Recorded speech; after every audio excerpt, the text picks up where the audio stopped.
de dents, des dents naturelles, on essaye de traiter des dents, etc. Donc c'est très manuel dès le départ, quoi. Déjà la deuxième année. Donc c'est un métier qui allie en fait tout ce qui est médical et le côté manuel. Par rapport aux médecins généralistes. Médecins généralistes, voilà. Bon, je ne parle pas des chirurgiens, etc. Oui, hein, oui. mais en général, c'est très manuel, quoi. Oui, c'est ça, voilà, comparativement à des urgentistes, etc. Nous, on a un métier qui est quand même assez bien ciblé au niveau horaire. Et donc, On commence à 8h30, on termine à midi, midi et demi. Sauf en cas d'urgence, on peut aller une demi-heure de plus, quoi. Et l'après-midi, c'est pareil. Votre profession ne peut pas être exercée dans les hôpitaux. Si. Alors, donnez une approche. Ben, ça dépend du choix qu'on fait. Alors, nous, on a un confrère, par exemple, qui est à temps plein à l'hôpital. Qui est chef de service en odontologie. De la bière. D'accord. Oui, c'est ça, oui. Au niveau pécunier, c'est sûr qu'en libéral, c'est beaucoup mieux. C'est comme une infirmière, un infirmier, c'est pareil. Hein. Quand on est salarié à l'hôpital, c'est pas pareil qu'être libéral. Et dans votre profession, il existe l'urgence dentaire Oui, les urgences, maintenant, on a une obligation pratiquement tous les 6 mois, donc c'est pas énorme. Hein. Tous les 6 mois, on est obligé d'assurer une urgence d'une matinée, demi-matinée même. Hein. De 8h30 à midi. Et moi, j'ai fait souvent des matinées comme ça. J'ai eu un urgent, un patient en urgence, pas plus. Hein. Et donc la durée des études, elle est de 6 ans. 6 ans. 6 ans. Au bout de 6 ans, il y a aussi une thèse Voilà, une thèse de doctorat à soutenir. Et après, la possibilité d'aller plus loin encore. Hein. Cette thèse, elle est obligatoire. Il faut. Oui, bien sûr, pour l'exercer, on est obligé de passer la thèse. D'accord. Et après, il y a possibilité de faire de l'orthodontie, par exemple. On peut parler un petit peu Plus loin du. Oui, alors, c'est mieux là. quelques mots sur l'orthodontie ou peut-être prothésiste. Prothésiste, c'est un autre métier. C'est pas médical en fait. Ah bon, c'est pas médical. D'accord. C'est tout un technicien qui fait les prothèses. Et l'orthodontie, c'est. Alors, l'orthodontie, c'est une spécialité à part entière. Hein. Toujours à la fac dentaire. Toujours à la fac dentaire. Après les 6 années d'études, on fait 4 ans supplémentaires. 4 années. 4 années supplémentaires pour redresser les dents, pour traiter les malformations aussi bien squelettiques que dentaires. D'accord. Et puis maintenant, il y a d'autres spécialités qui vont se mettre en place, comme la chirurgie buccale, l'implantologie.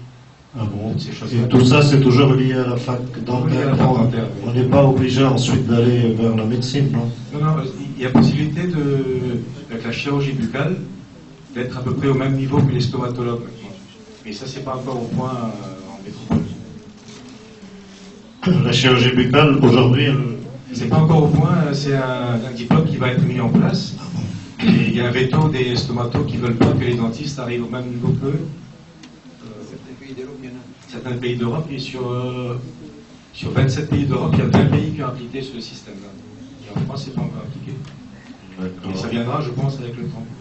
Donc en fait, on pourra faire de la chirurgie buccale en passant par la voie dentaire. D'accord. Et peut-être pour la Réunion aussi, si de PCEM1, on est obligé de se diriger vers Bordeaux pour dentaire aussi. Voilà. Pas ailleurs, on peut pas. Mais apparemment, Bordeaux commence à être saturé. D'accord. Il y a des projets d'aller un petit peu à Marseille, à Paris. Et je sais que dans les régions métropolitaines, pour chaque discipline, chaque région a sa spécialité. En matière dentaire, est-ce que vous avez à suggérer des régions de faculté? En fait, la plupart des gens veulent s'installer dans le sud de la France parce qu'il y a le soleil et tout. Oui. Donc c'est sûr que c'est un peu plus dur de faire sa place. Hein. Mais est-ce qu'il y a une faculté renommée en la matière? Oui, mais de toute façon, toutes les facultés sont aussi bonnes. Hein. D'accord. Tout dépend de l'étudiant après. Ok. Parce que si la fac est bonne, d'accord, mais si l'étudiant est mauvais, ce sera un mauvais dentiste ou un mauvais médecin. Hein. D'accord. C'est à l'étudiant d'être de niveau. Parfait. En tout cas, c'est très bien. On a appris qu'il y a d'autres spécialités dans votre domaine donc, qui vont être créées, ce qui pourrait bien intéresser à l'avenir. Oui. Justement, à propos des études médicales à La Réunion, donc je peux vous dire en avant-première, puisque ce n'est pas officialisé, mais ça va se faire bientôt, puisque je fais partie du comité qui est en train de travailler là-dessus. Donc on aura bientôt, enfin, peut-être l'année prochaine, la deuxième année, puis troisième, quatrième, donc toutes les études médicales pourront se faire à La Réunion du début jusqu'à la fin. Il n'y aura plus besoin d'aller à Bordeaux, puisque nous allons passer CHU bientôt.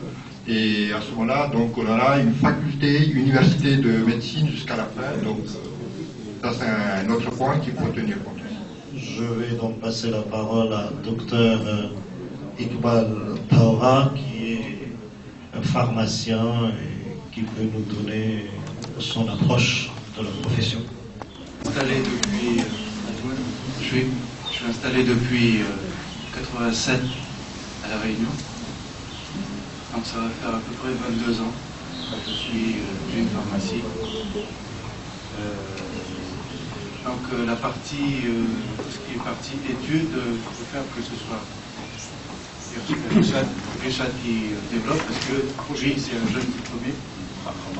Rapprochez le micro, s'il vous plaît. Donc je sais pas, qu'est-ce que vous voulez savoir? Moi, nous, on serait bien intéressé de savoir. Je crois que vous... Est-ce que il y a des personnes dans la salle qui sont intéressées par les études de pharmacie?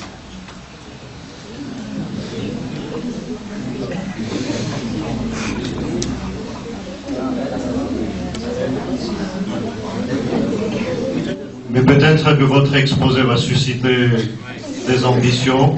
Ce qu'on aimerait savoir, parce que votre profession, je crois qu'elle est, par rapport aux généralistes et dentaires, elle n'est pas plus réglementée en termes d'installation, que vous êtes avant tout considérés comme des commerçants.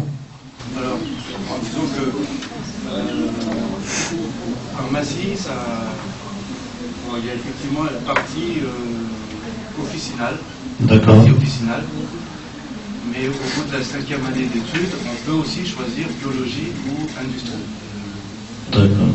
En tant que pharmacien, le même diplôme permet aussi de faire soit de la biologie, avoir un laboratoire d'analyse médicale ou travailler dans un laboratoire.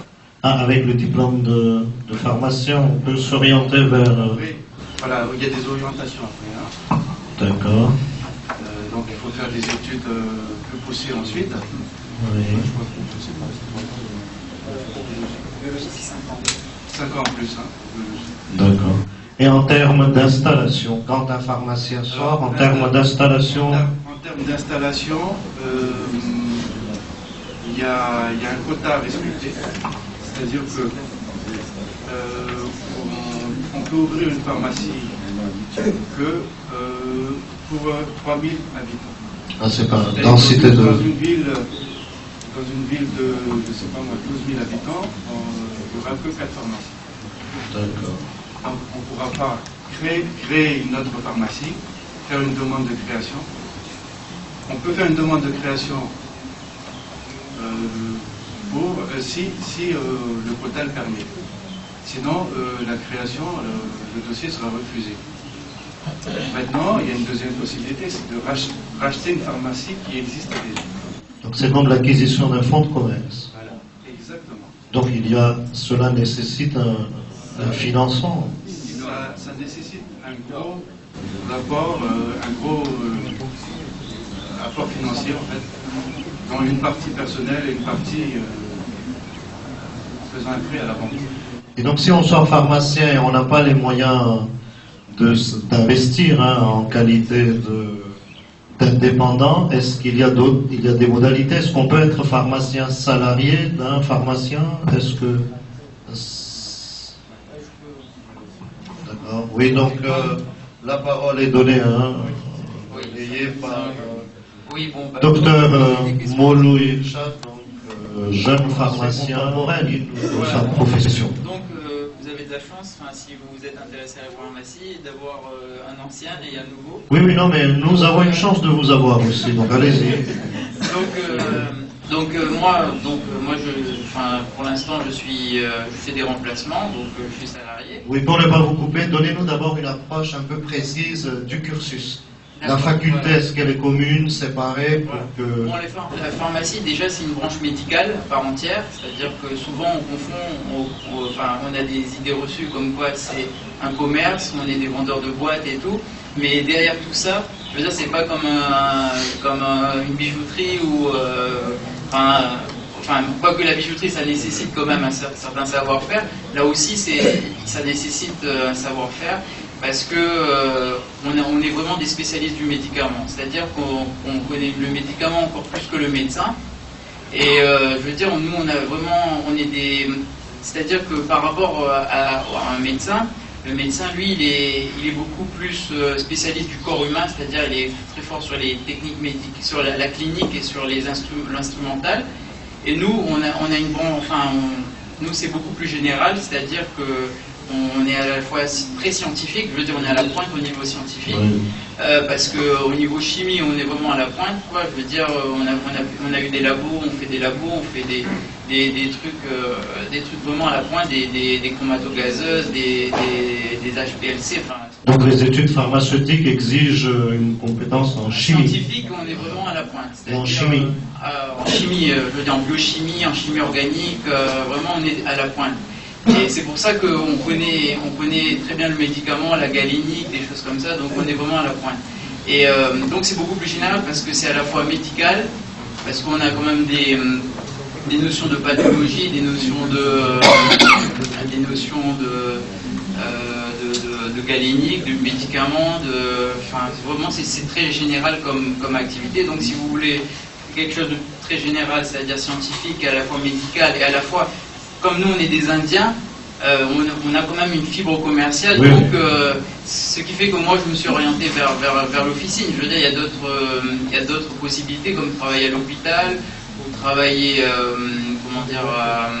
en biologie, c'est-à-dire faire 5 ans en plus. Bon, les analyses de sang, moi, ça me bottait pas trop, quoi. Enfin, c'était pas trop ma tasse de thé, quoi. Et donc voilà, c'est pour ça que comme nous, on est des Indiens, on a cette fibre commerciale et en même temps... je voulais rester dans le médical, donc voilà, pour chasser toutes les idées reçues, on est quand même... C'est des professions réglementées. Voilà. C'est pas là seulement destiné à acheter des médicaments et à les revendre, voilà. Mais vous avez tout un devoir de conseil et de responsabilité derrière. Voilà. La première année, est-ce qu'elle peut être poursuivie à La Réunion, oui ou non? Non, pas pour l'instant. Pas pour l'instant. Enfin, j'avais entendu qu'ils essayaient de le faire à Madagascar la première année, mais c'est pas encore pour tout de suite, parce que en plus, vu l'instabilité à Madagascar, c'est pas pour tout de suite. Donc la faculté de pharmacie, elle est à part la faculté de médecine. Voilà, exactement. D'accord. Donc là, après le baccalauréat, ceux qui se destinent vers les études pharmaceutiques, d'emblée doivent savoir qu'ils se destinent, il n'y a pas une année commune. Je crois qu'il y aura une année commune maintenant en médecine, pharmacie, dentaire. C'est la... Ah, d'accord. Et à partir de la première année, il y aura un concours et puis ensuite, il y aura l'orientation. D'accord. Donc c'est une bonne chose parce que si on rate en médecine, on peut faire pharmacie. Si on rate pharmacie, on peut faire sage-femme. Oui, il y a une mobilité. D'accord. Total, nombre d'années 6 ans d'études. 6 ans. 6 ans d'études. Et bon, par exemple, pour les filles, ce serait peut-être si... certaines ne veulent peut-être pas faire 12 ans d'études en médecine. Je veux dire, je les décourage pas si c'est leur vocation de faire en médecine, tant mieux pour elles. Mais souvent, elles veulent faire des études pas très très longues. Je trouve que pharmacie, si elles veulent rester dans le secteur médical, c'est pas mal parce que bon, elles s'arrêtent à 6 ans et c'est déjà bien, quoi. Je veux dire, et elle est à la fin. Voilà, oui, en faisant des stages, mais c'est pas grand-chose. Après les 6 années, tout de suite, on est inscrit comme, ou il y a une période de stage? Voilà, il y a 6 mois de stage, enfin on fait toujours des petits stages chaque année, mais je veux dire, il y a vraiment 6 mois de stage la dernière année, quoi. La dernière année, et après on soutient la thèse. Voilà, enfin ça dépend des facs, certaines facs c'est avant qu'on soutient la thèse, avant le stage, certaines c'est après. Et donc voilà, bon... au début, c'est sûr que, c'est mieux d'être installé. Moi, je vous le dis tout de suite, financièrement. Bon, est-ce qu'on peut être salarié, pharmacien salarié dans une officine? Oui, justement. C'est-à-dire que par rapport aux autres activités, les autres commerces, je veux dire, ils prennent quelqu'un au SMIC et puis c'est bon. Ils prennent 10 personnes au SMIC et puis ça travaille et ça rapporte du moment que ça rapporte, du moment qu'ils sont bons vendeurs, c'est bon. À la pharmacie, par contre, il faut des gens assez qualifiés, donc des gens qui ont au moins le stade de BTS, c'est-à-dire Bac plus 2, donc forcément on les rémunère plus, forcément au niveau charge masse salariale c'est beaucoup plus important, donc un effort de gestion qui est pas le même que dans un commerce normal. Donc les points positifs, c'est que nous on est reconnu en tant que profession médicale et qu'on a une certaine responsabilité, mais la responsabilité, je veux dire, faut pas chercher forcément une récompense financière dans la responsabilité. Quoi. C'est ça que. Oui, ça c'est des professions intellectuelles supérieures, hein, donc il y a plus des engagements. Voilà, c'est ça. C'est-à-dire que c'est très intellectuel parce qu'on est obligé de se tenir à la page régulièrement parce que ça évolue sans cesse. Au niveau les médicaments évoluent sans cesse. Et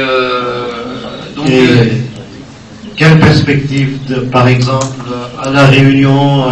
Si aujourd'hui un pharmacien sort et s'y installer, en quelques mots. Voilà, il faut savoir qu'à La Réunion, l'âge d'or est passé. L'âge d'or, c'est ce que mon collègue a connu. Moi maintenant, aujourd'hui, on ne peut pas dire que c'est l'âge d'or. C'est encore intéressant, mais c'est plus l'âge d'or au niveau de la pharmacie. Moi, quand j'ai commencé à faire mes études de pharmacie, c'était parce qu'il y avait ce côté récompense. Maintenant, tout est en train de changer. Il faut savoir que la France, maintenant, n'est pas gouvernée par Nicolas Sarkozy, mais par l'Europe. Et l'Europe est en train d'imposer ses lois. Voilà. Bon. Alors, si un pharmacien sort concrètement, donc difficulté pour acquérir directement un fonds de commerce, donc s'il ne peut pas le faire, c'est le salariat. Voilà. Est-ce que le salariat, il est demandé ou... Oui, il est quand même demandé, mais vu la période de récession, il faut vraiment faire ses preuves. Hein. Moi j'ai un petit peu d'expérience. Bon, ça va, je m'en sors quand même. Mais je veux dire, c'est mieux d'être installé. Mais voilà, quoi, c'est pas facile de s'installer parce que c'est un effort financier très très très important. Donc contrairement à un cabinet médical où on met sa plaque et on trouve un local et tout, nous déjà on a par rapport à un autre commerce, c'est beaucoup plus risqué. Enfin, moi je parle des risques, j'ai parlé des côtés positifs, maintenant je vais parler des côtés négatifs. C'est-à-dire que nous, c'est la réalité. Par exemple, nous, on est tributaire des médecins. Le médecin, par exemple, il a envie d'aller en zone franche, par exemple, parce qu'il ne paiera pas d'impôts. Ben, nous, on perd un médecin et nous, notre chiffre d'affaires il baisse, mais on a des remboursements derrière. C'est pas évident, quoi. Donc, faut que nous, il y a quand même des aléas dans la pharmacie. Là, maintenant, il y a quelques pharmacies qui sont quand même en redressement à La Réunion. C'est pour vous dire que c'est pas comme un autre commerce. Donc, en conclusion, pour être pharmacien, il faut vraiment y avoir la volonté, parce qu'il y a l'aspect d'abord diplôme, et un parcours assez difficile. Et deuxième aspect, c'est l'intégration professionnelle qui comporte des vicissitudes. C'est ça en conclusion. Oui, en conclusion, c'est ça. Enfin, je veux dire, ça peut susciter des vocations. D'accord. Bon, on en reviendra lorsqu'il y aura des questions beaucoup plus précises. Si vous avez des questions plus précises, après, je vous passerai la parole.